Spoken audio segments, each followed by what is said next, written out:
Twisted বং। আশা করি তোমরা সবাই ভালো আছো। কালকের ব্লগে তো তোমরা দেখতেই পেলে ব্যাঙ্গালোরে ইস্কন মন্দির অনেক জায়গায় ঘুরেছে, সব জায়গা তোমাদের সঙ্গে শেয়ারও করেছে। তো আজকেও ফিরছে, প্রায় এক সপ্তাহ পর আজকে কলকাতায় ফিরছে।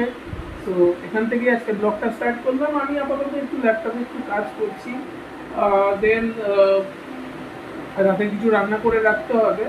অ্যান্ড ওর ফ্লাইট মোটামুটি ওই 8:30 নাগাদ ফ্লাইট আছে। তো সেই হিসাবে আমি বেরোবো, এয়ারপোর্টে যাবো ওকে আনতে। তো দেখতে থাকো ব্লগটা। আর ওদিকে রুবেয়া কী করছে, রুবেয়া এয়ারপোর্টে কী করছে সেটাও তোমাদের সঙ্গে শেয়ার করবে। তো সঙ্গে থাকো আর দেখতে থাকো। আসছি একটু পরে। Hello everyone, it's another Sunday and I'm returning. আমি আজকে ক্যালকাটা ফিরে যাচ্ছি, আমার এক সপ্তাহ ট্রেনিং শেষ হয়ে গেছে। তো আজকে আবার বাড়ি ফেরার পালা, তোমাদেরকে যেরকম বলেছিলাম। আর আমি এখন এয়ারপোর্টে আছি, আমার চেক ইন হয়ে গেছে, সব কিছু হয়ে গেছে। লাস্ট টাইম যখন ব্যাঙ্গালোর এসেছিলাম তখন আমি টার্মিনাল 1-এ ছিলাম, বাট এবারে আমাকে টার্মিনাল 2-তে আমার ফ্লাইটটা দিয়েছে। And terminal 2 is so beautiful, মানে রিয়েলি ভেরি ভেরি বিউটিফুল। মানে টার্মিনাল 1 দেখেছি, বাট টার্মিনাল 2 ইজ অসম। তোমরা যারা যারা ব্যাঙ্গালোর থেকে কলকাতা বা কোথাও ট্রাভেল করেছো এয়ারপোর্টে, টার্মিনাল 2 দেখেছো নিশ্চয়ই। I am sure you all will agree with me যে টার্মিনাল 2 তোমাদের কত ভালো লেগেছে। তো চলো তোমাদের একটু টার্মিনাল 2টা ঘুরিয়ে দেখাই। আমার ফ্লাইট এখনও দেরি আছে, হাতে বেশ কিছু সময় আছে। চলো একটু এয়ারপোর্ট ঘুরে দেখা যাক।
অনেকক্ষণ ধরেই এয়ারপোর্টে বসে আছি, একটু কিছু একটা খেতে ইচ্ছে করছিল। তো একটু দেখলাম স্টারবাকস আছে, তো আমি আগে কখনো স্টারবাক্সে খাইনি। ভাবলাম যে দেখি এত স্টারবাক্সে এত নাম শুনেছি, এত হাই, so let's see it's really worth the hype or not. তোমরা তো সবাই জানো আমি ব্ল্যাক কফি খাই, so here's my Starbucks coffee. Let me enjoy and feedback later করে দিচ্ছি।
It's really very boring. মানে কি করবো, কিছু করার নেই, আর অনেকক্ষণ আগে এসে গেছি, কিছু তো করে টাইমটা স্পেন্ড করতে হবে। স্টারবাকসে অনেকক্ষণ বসেছিলাম, বাট কতক্ষণ আর বসে থাকবো, একটা কফি আর কতক্ষণ ধরেই খাবো।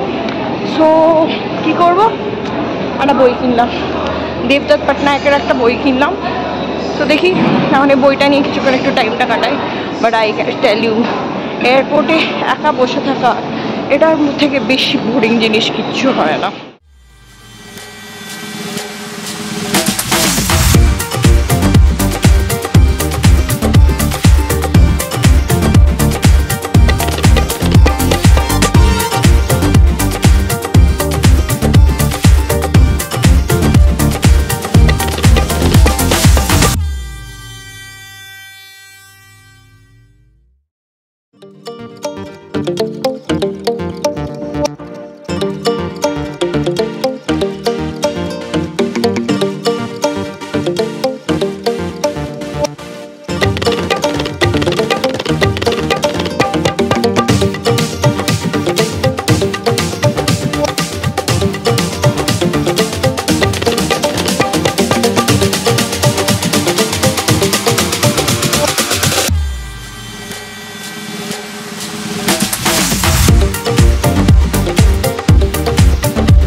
বাজে, এবার বেরোবো।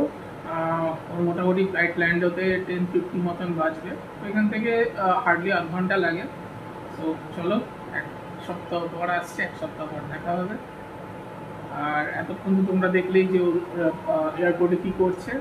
তো দেখা হচ্ছে।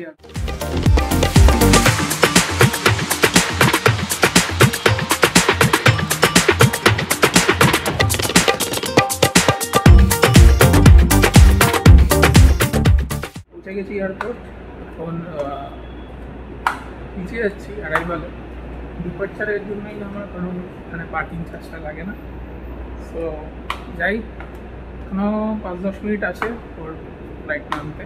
চলো আসুক, ওর আস্তে আস্তে তো আরও 10-15 মিনিট বাকি আছে। সো চিয়ার্স, আসুক তারপর আবার আসি।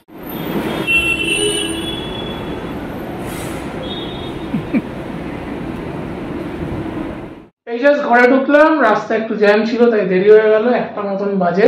সো এক সপ্তাহ পর ম্যাডাম বাড়ি ফিরলো। যাই হোক, এইভাবেই Kolkata to Bangalore, Bangalore to Kolkata journey complete হলো। এবার থেকে কলকাতারই ব্লগ আসবে। সো ভিডিওটা যদি ভালো লেগে থাকে একটা লাইক, শেয়ার আর একটা কমেন্ট করে দিও, এবং আমাদের চ্যানেল টুইস্টেড ব্লগকে অবশ্যই সাবস্ক্রাইব করে দিও। চলো, দেখা হচ্ছে আবার একটা কোনো নেক্সট ব্লগে। ভালো থেকো, গুড নাইট।